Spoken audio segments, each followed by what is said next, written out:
Hello everybody, my name is Lukas Doornbos, and this is my presentation on the history and role of benzene in cancer.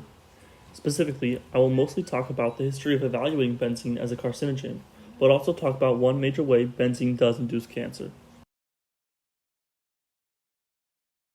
For history, I'm specifically talking about the IARC evaluation of benzene, which happens 3 times throughout history. So benzene-induced cancer was first reported in the late 1920s, but not very concisely. The IARC first evaluated it in 1974, which is almost 54 years later. In their studies, they introduced benzene by subcutaneous injection and skin application. And at the end of their studies, they found no carcinogenic activity was demonstrated, and a lot of the research was discredited due to the design.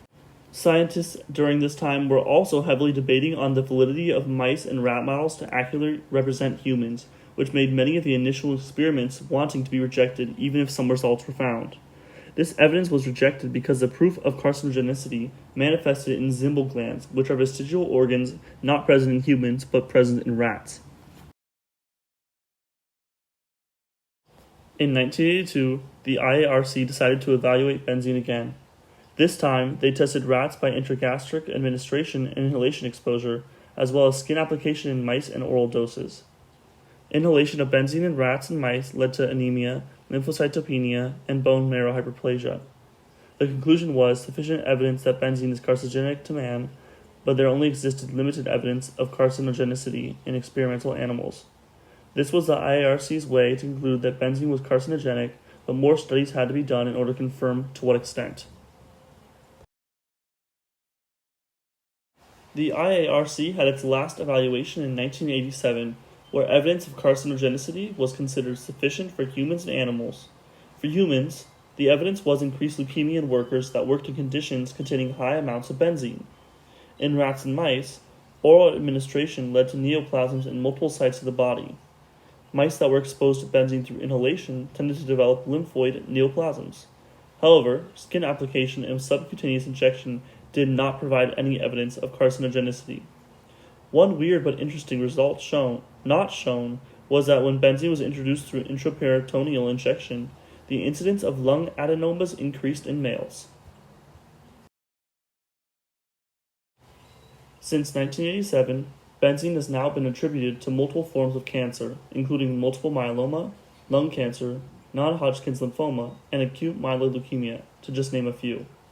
Benzene exposure to workers in factories, specifically China, has helped to prove benzene exposure leads to hematotoxicity and elevated cancer risks, as high benzene levels in some Chinese factories are consistent with hematopoietic cancers.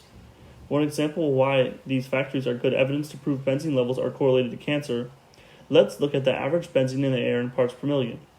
OSHA standards for benzene in the United States is that it cannot exceed 1 part per million. However, some shoe factories in China have been measured to over 100 parts per million. These drastically different levels may be good evidence to prove benzene has a major role in hematopoietic cancers, as many workers in these factories do end up developing one of the cancers named earlier. Now, I'm going to introduce one of the ways benzene contributes to cancer. Its metabolism is very complex as well as toxic for humans. It occurs primarily in the lung and liver, but also occurs in the bone marrow as well. The initial step involving cytochrome P450 is catalyzed to benzene oxide in the liver by CYP2E1.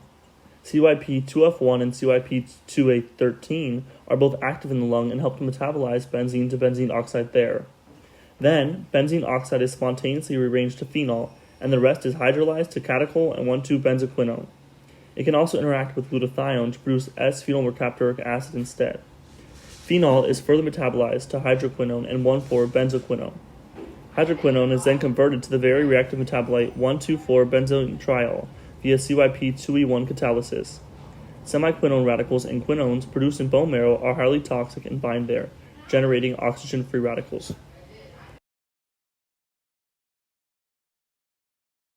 These free oxygen radicals are very destructive and can mutate the DNA in the bone marrow, which is one way benzene contributes to cancer.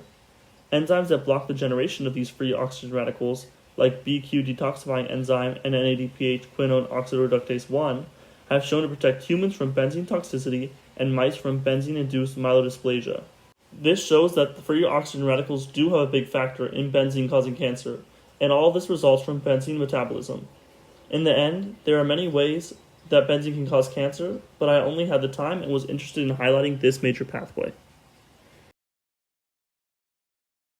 This is my works cited with my two sources that I used to create this presentation. Thank you for listening, and I hope you have a great day.